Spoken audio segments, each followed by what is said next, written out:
Social study point एक online channel है जिसमें हम पढ़ रहे हैं हिंदी। हिंदी भाषा हमारी राजभाषा है और भारत देश में लगभग 65% लोग इसका उच्चारण करते हैं। 60 करोड़ की समथिंग आबादी हिंदी बोलती है। लगभग 10 राज्यों में हिंदी बोली जाती है। हिंदी के बारे में हम चर्चा करने से पहले इसके विकास, उद्भव, इन पर चर्चा करेंगे। तो देखते हैं हिंदी का विकास कैसे हुआ। हिंदी का विकास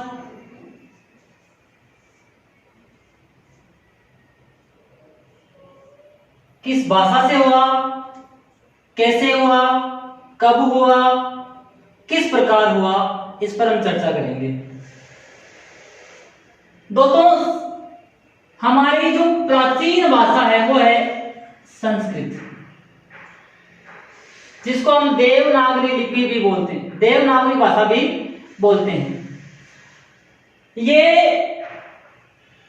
भारत की प्राचीनतम भाषाओं में एक है। हमारे जो तमाम ग्रंथ जैसे रामायण है, महाभारत है,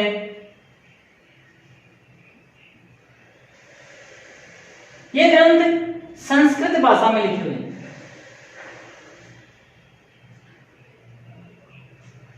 इसके बाद जो संस्कृत भाषा है, इस संस्कृत भाषा के प्रभाव के बाद धीरे धीरे इसके 2 रूप हुए और दोनों रूप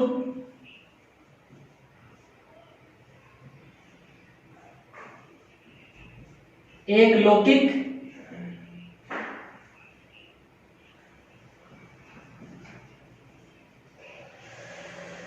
और दूसरा वैदिक। वैदिक रूप में सबसे पहले वैदिक रूप को लेते हैं हम। और वैदिक रूप में क्या है? वैदिक रूप में जो रामायण है, महाभारत है, ये इसी में लिखी हुई। वेद, पुराण, उपनिषद, तमाम जो ग्रंथ हैं हमारे, वो वैदिक भाषा में लिखे हुए हैं, जो संस्कृत का एक भेद है। दूसरा है लौकिक संस्कृत। लौकिक संस्कृत वो है जो प्राचीन काल में जो वेद, उपनिषद, रामायण, महाभारत लिखे गए, उसके उपरांत धीरे धीरे व्यवहार की भाषा संस्कृत बनने लगी और उसी व्यवहारिक भाषा को हम क्या कहने लगे? लौकिक संस्कृत कहने लगे। अब ये लौकिक संस्कृत हमारे बोलचाल की भाषा बन गई और धीरे धीरे लौकिक जो संस्कृत है वो हमारे बोलचाल में बोलने हम लग गए। इसके बाद धीरे धीरे इसी बोलचाल की भाषा में पाली भाषा का विकास हुआ। कौन सी भाषा का विकास हुआ दोस्तों? पाली भाषा का। ये पाली भाषा बौद्ध ग्रंथों की भाषा है। बौद्ध धर्म के जो ग्रंथ लिखे गए वो इस भाषा में लिखे गए थे। बौद्ध धर्म का अगर ये कहें कि साहित्यिक विकास इसी भाषा के अंतर्गत हुआ। लगभग 500 ईसा पूर्व के समथिंग इसका विकास हमारे यहां हुआ। उसके बाद में धीरे धीरे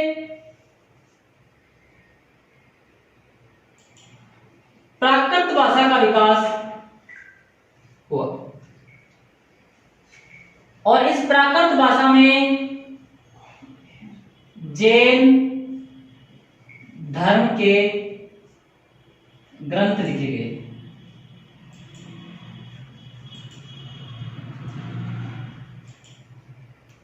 जैन धर्म के संपूर्ण ग्रंथ प्राकृत भाषा में लिखे गए। धीरे धीरे विकास होता गया और उसके बाद अपभ्रंश, उसके बाद अवहट और उसके बाद हिंदी। इस प्रकार से हिंदी का विकास धीरे धीरे हुआ, जो कि हम पटवार, रीड, भर्तियों की तैयारी कर रहे हैं, इसलिए यहां पर यह एक औपचारिक ज्ञान था। किसी भी भाषा को पढ़ने से पूर्व ये पता होना चाहिए कि उसका विकास कैसे हुआ, इसीलिए मैंने आपको ये बताया है। उसके बाद धीरे धीरे देश आजादी की ओर बढ़ा और हिंदी जो है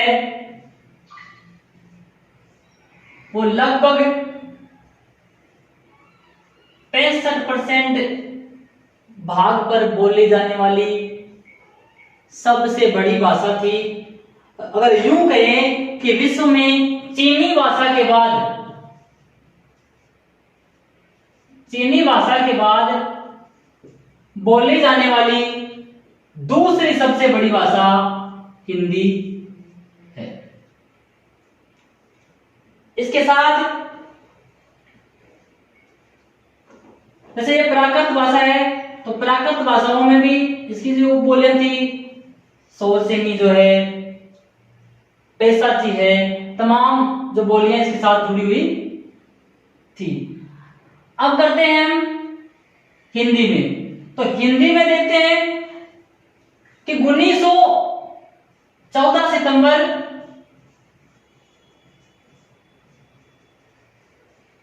1949 को भारत में हिंदी को महत्व दिया गया और इसी दिन प्रतिवर्ष 14 सितंबर को हम क्या मनाते हैं? हिंदी दिवस मनाते हैं। क्या मनाते हैं? हिंदी दिवस मनाते हैं। लेकिन साथियों 1953 में आज जो हम हिंदी दिवस प्रतिवर्ष मनाते हैं, उसकी शुरुआत 1953 के बाद ही हुई थी। ये भी मैं आपको बता देना चाहता हूं। 1953 के बाद में ही हमने प्रतिवर्ष हिंदी दिवस 14 सितंबर को मनाना प्रारंभ किया था। तो ये रहा हिंदी का विकास। उसके बाद देखते हैं दोस्तों पटवार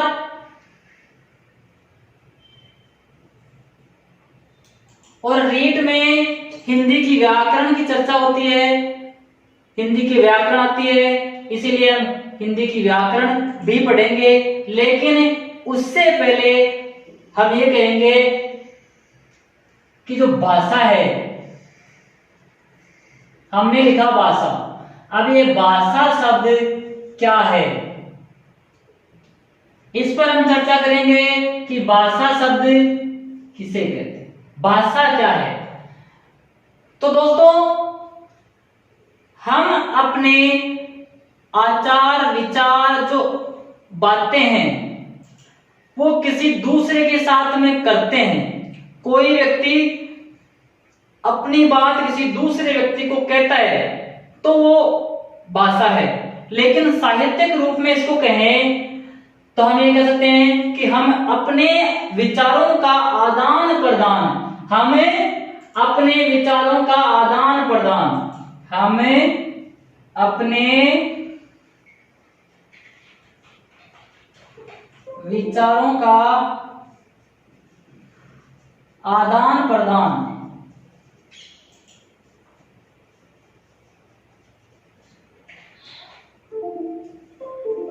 जिसके माध्यम से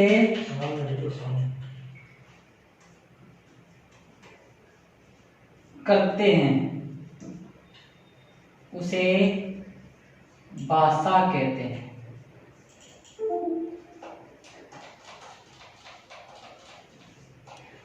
हम अपने विचारों का आदान प्रदान जिसके माध्यम से करते हैं उसे हम भाषा कहते हैं। तो दोस्तों, भारतीय संविधान में 22 भाषाओं का क्या है, उल्लेख है।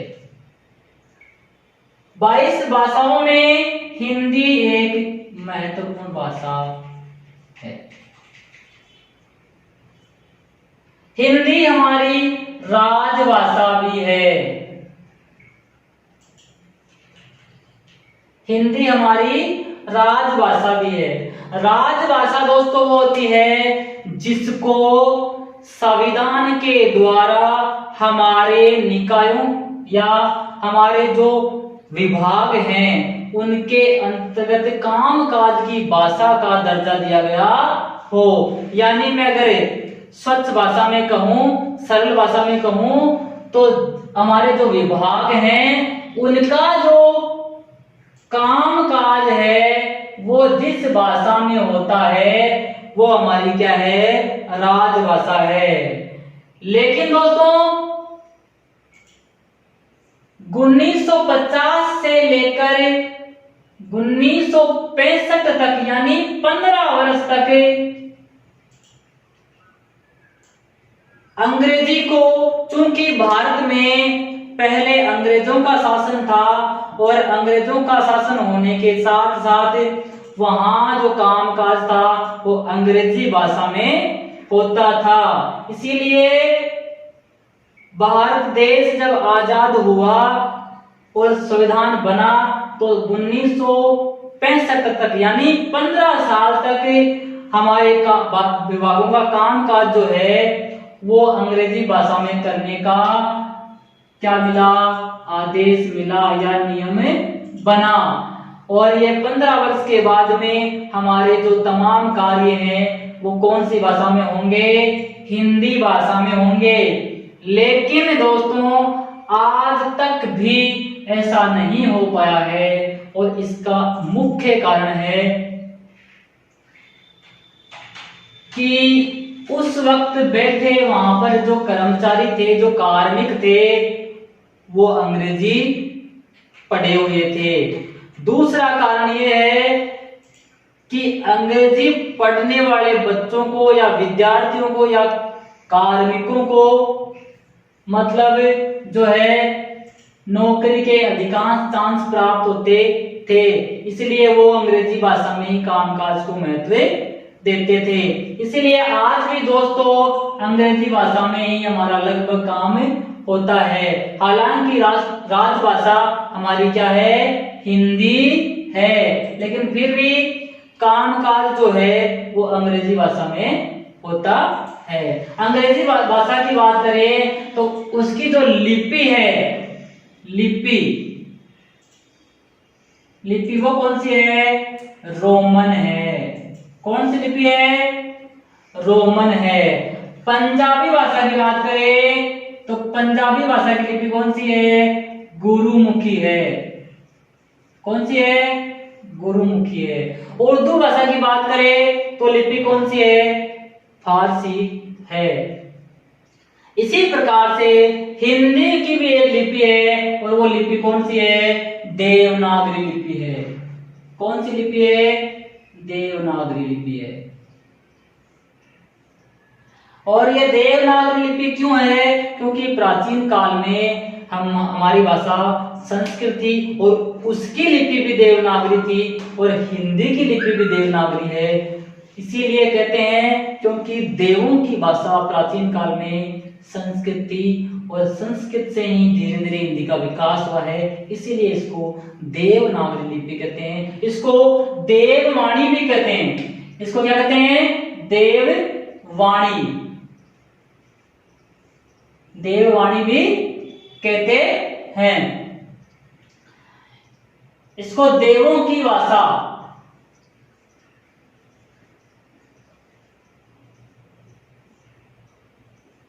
भी हम कह सकते हैं। इसी प्रकार से हमारी जो लिपि है वो क्या रही दोस्तों, देवनागरी लिपि रही। अब दोस्तों हम चर्चा करते हैं कि लिपि किसे कहते हैं, लिपि किस माध्यम को कहते हैं। तो दोस्तों लिपि हम कहें तो लिपि हम कह सकते हैं कि किसी भी भाषा का लिखित रूप क्या कहलाता है, लिपि कहलाता है। लिखित रूप, किसी भाषा का लिखित रूप। जैसे मैं आपको उदाहरण देता हूं, मैं कहूं राम और अब मैंने क्या लिख दिया है, राम लिख क्या दिया है, राम लिख दिया है मैंने, इसीलिए ये राम क्या हो गया है, लिपि हो गया है। जैसे मैं कहूं श्याम, तो अब श्याम मैंने बोला पहले और अब लिख दिया है, इसका मतलब लिपि क्या हो गई, श्याम। तो किसी भी भाषा का लिखित रूप ही क्या है, लिपि कहलाता है।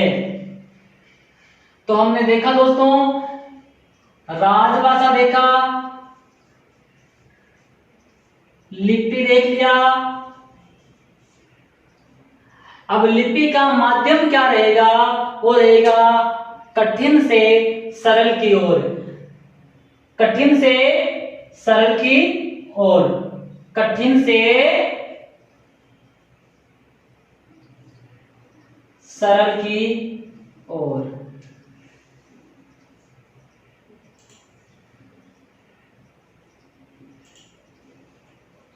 कठिन से सरल की ओर लिपि रहेगी। अब बात करते हैं, हमने लिपि पढ़ा और लिपि में अगर कहें तो लिपि हमारी हो गई देवनागरी। और अब हिंदी की औपचारिक चर्चा करने के बाद हम हिंदी के मूल बिंदु पर आते हैं। तो हिंदी में दोस्तों सबसे महत्वपूर्ण और पहला जो काम है वो होता है दोस्तों वर्ण का।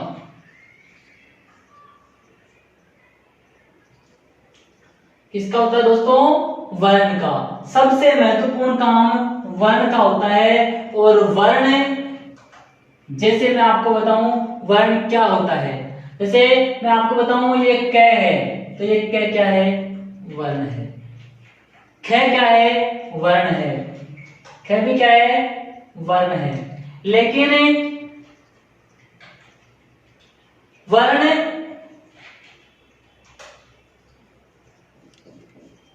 और वर्ण के दो भाग, स्वर और व्यंजन। वर्ण कितने भाग होते हैं, दो भाग होते हैं। वर्ण किसे कहते हैं कि भाषा की सबसे छोटी इकाई क्या कहलाती है, वर्ण कहलाती है। जैसे मैं आपको कहूं कि क क्या है, क वर्ण हो सकता है, तो बिल्कुल क वर्ण हो सकता है, क्योंकि भाषा की सबसे छोटी इकाई क्या है, वर्ण ही कहलाती है। अब देखिए दोस्तों कि भाषा की सबसे छोटी इकाई वर्ण हमने पढ़ा है। अब तो वर्ण कैसे हुआ, वर्ण की उत्पत्ति कैसे हुई, वर्ण कहां से आए। तो संस्कृत में दोस्तों, संस्कृत के माध्यम से अगर हम चर्चा करें तो संस्कृत में तो एक जो साहित्यिक बात है वो हमारे सामने निकल के आती है, वो ये है, छोटी सी चर्चा हम कर लेते हैं। वो कहते हैं कि प्राचीन काल में जब समुद्र का मंथन हुआ, प्राचीन काल में जब समुद्र का मंथन हुआ तो उसमें 14 प्रकार के क्या निकले थे दोस्तों, रत्न निकले थे।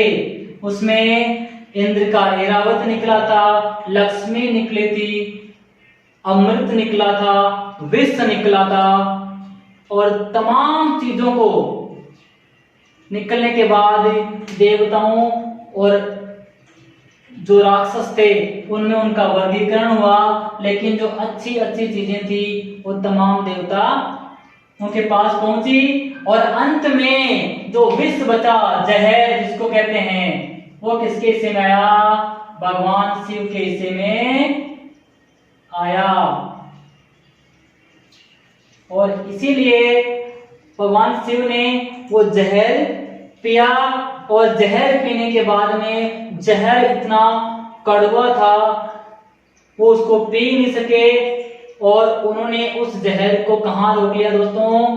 कंठों के बीच रोक लिया, और इसीलिए उसको उनको क्या कहते हैं? नीलकंठ कहते हैं। क्या कहते हैं दोस्तों? नीलकंठ कहते हैं। भगवान शिव को नीलकंठ इसीलिए कहते हैं, और ऐसा मानते हैं कि उसके बाद भगवान शिव क्रोधित हुए और उसने अपना जो डमरू था उसको हिलाया, और उसी से जो ध्वनि निकली उनको हमने नाम दिया माहेश्वर सूत्र। क्या नाम दिया? माहेश्वर सूत्र। और माहेश्वर सूत्रों से ही संस्कृत में किसकी उत्पत्ति हुई? वर्ण की उत्पत्ति हुई। लेकिन दोस्तों हिंदी में वर्ण कितने हैं? हिंदी में अगर वर्णों की बात करें तो भाषा की सबसे छोटी इकाई क्या है? वर्ण है। भाषा की सबसे छोटी इकाई क्या है? वर्ण है। और हिंदी में वर्णों की संख्या कितनी है दोस्तों? 52 है। कितनी है? 52 है। ये 52 कैसे हैं दोस्तों? अगर इसका हम वर्गीकरण करें तो दोस्तों 11 स्वर, 33 व्यंजन, 2 उत्सिक्त, 2 अयोगवाय है,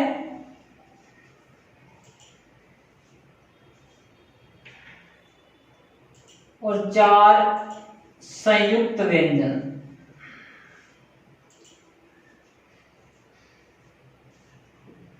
देखते हैं दोस्तों, आप काउंट कर सकते हो। इस प्रकार से ये व्यंजन हो जाएंगे